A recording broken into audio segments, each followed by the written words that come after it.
Hello. நம்ம வாழ்க்கையில் நிறைய தவறுகள் பண்ணியிருப்போம். அதுக்கான காரணங்கள் தேடி பார்த்து அது திரும்ப நடக்காமல் பார்த்துக்குவோம். இல்லைன்னா அந்த ரீசன்ஸை நம்ம கன்வின்ஸ் பண்ணிவிட்டு will move on.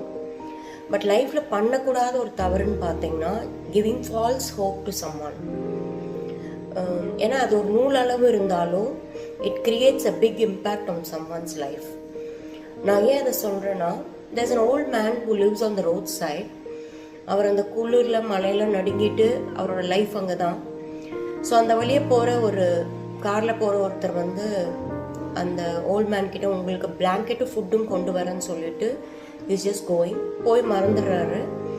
Next day morning அவருக்கு ஞாபகம் வருது. ஸோ இம்மீடியட்டாக பிளாங்கெட் ஃபுட்டெல்லாம் ரெடி பண்ணி கொண்டு வரும்போது that old man had already tight.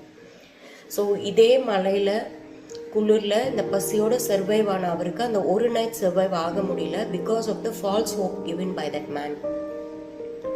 அது அவரோட செல்ஃப் கான்ஃபிடென்ஸ் பிரேக் பண்ணிடுது. ஸோ அந்த ஒரு நைட் அவரால் தாண்ட முடியல.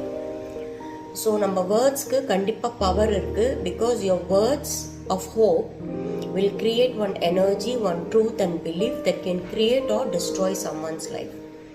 So think not 4 times or 5 times, 10 times before you're speaking something or promising something.